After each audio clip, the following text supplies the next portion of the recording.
ایک بار ایک بادشاہ سردیوں کے شام اپنے محل میں داخل ہو رہا تھا۔ تبھی اس نے ایک بوڑھے دربان کو دیکھا جو محل کے مکھیہ دروازے پر بالکل پرانی پھٹی وردی میں پہرا دے رہا تھا۔ بادشاہ نے اس بوڑھے دربان کے قریب اپنی سواری کو رکوایا اور اس سے پوچھا، سردی نہیں لگ رہی ہے تمہیں؟ ان پھٹے ہوئے کپڑوں میں کیسے رات گزارتے ہو؟ دربان نے جواب دیا، بہت لگ رہی ہے حضور، مگر کیا کروں، گرم کپڑے نہیں ہیں میرے پاس، اس لیے مجبوری میں برداشت کرنا پڑتا ہے، کوئی چارہ بھی نہیں ہے اور ڈیوٹی بھی پوری کرنی ہے، نہیں تو گزارا کیسے ہوگا؟ بادشاہ کا دل پسیج گیا اور وہ سوچنے لگا کہ اس بوڑھے کے لیے کچھ کیا جائے۔ کچھ سوچ کر بادشاہ نے کہا، تم چنتا مت کرو، میں ابھی محل کے اندر جاتا ہوں، ترنت اپنی ہی کوئی گرم کپڑا تمہارے لیے بھجواتا ہوں، تم بس تھوڑی دیر اور انتظار کرو۔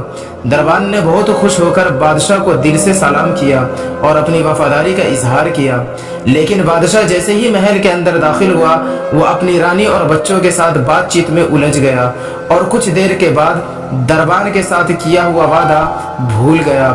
ادھر دربان بے صبری سے انتظار کرتا رہا، بار بار جھانک کر دیکھتا کہ محل کے اندر سے کوئی آ رہا ہے کہ نہیں۔ اسی انتظار میں ہی دربان کی پوری رات گزر گئی۔ صبح محل کے مکھیہ دروازے پر اس بوڑھے دربان کی اکڑی ہوئی لاش پڑی ملی اور ٹھیک اس کے قریب مٹی پر اس کی انگلیوں سے لکھا گیا یہ شبد بھی جو چیخ چیخ کر اس کی بے بسی کی داستان سنا رہے تھے، بادشاہ سلامت، میں کئی سالوں سے لگاتار سردیوں میں اسی پھٹی وردی میں دربانی کرتا تھا، لیکن مجھے کوئی خاص پریشانی نہیں ہو رہی تھی، مگر کل رات صرف آپ کے ایک گرم لباس کے وعدے نے میری جان نکال دی۔ میں اس امید کے ساتھ اس دنیا سے ودا لے رہا ہوں کہ بھوشیہ میں آپ پھر کسی لاچار غریب انسان سے کوئی جھوٹا وعدہ نہ کریں۔ سہارے انسان کو اندر سے کھوکھلا کر دیتی ہے اور دوسروں کے پرتی اس کے امیدیں اسے بے حد کمزور بنا دیتی ہیں۔